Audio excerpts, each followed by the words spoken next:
तुम्ही पाहत आहात MCN न्यूज मराठी। बुलढाणा जिल्ह्याच्या जळगाव जामोद तालुक्यातील जामोद येथे वटपौर्णिमा उत्सव 29 जून रोजी पारंपरिक उत्साह, श्रद्धा आणि भक्तिमय वातावरणात मोठ्या उत्साहाने साजरा करण्यात आला।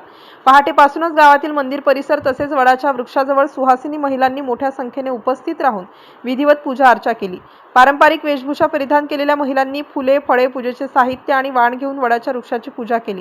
पवित्र धागा गुंडाळत अखंड सौभाग्य, पतीचे दीर्घायुष्य, कुटुंबाचे आरोग्य, सुख, समृद्धी आणि आनंद लाभावा अशी मनोभावे प्रार्थना केली। यावेळी महिलांनी वटसावित्रीची कथा श्रवण केली। त्यानंतर वडाच्या वृक्षाला प्रदक्षिणा घालत धार्मिक विधी पूर्ण केले। पूजा संपल्यानंतर एकमेकींना हळद कुंकू लावून वाणांची देवाणघेवाण करत वटपौर्णिमेच्या शुभेच्छा दिल्या। त्यामुळे मंदिर परिसर दिवसभर भक्तिमय वातावरणाने भारावून गेला। पौराणिक कथेनुसार राजकन्या सावित्रीने आपला दृढ निश्चय, बुद्धिमत्ता आणि प्रतिव्रतेच्या सामर्थ्याच्या बळावर यमराजालाही प्रसन्न केलं। तिच्या आढळ निष्ठेचा सन्मान म्हणून यमराजाने तिचे पती सत्यवान यांना पुन्हा जीवनदान दिले।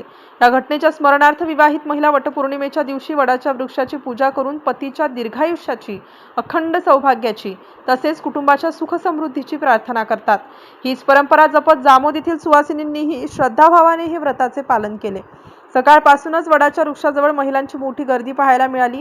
पारंपरिक साड्या, दागिने आणि मंगलमय वातावरणामुळे संपूर्ण परिसर धार्मिक उत्साहाने फुलून गेला होता। अनेक महिलांनी दिवसभर उपवास करून श्रद्धापूर्वक पूजा अर्चा केली। तसेच एकमेकींना शुभेच्छा देत भारतीय संस्कृतीतील परंपरा, कुटुंब मूल्ये आणि धार्मिक श्रद्धा जपण्याचा संदेश दिला। वटपौर्णिमा हा केवळ धार्मिक उत्सव नसून भारतीय संस्कृतीतील निष्ठा, श्रद्धा, कुटुंब संस्था आणि स्त्री शक्तीचे प्रतीक मानला जातो।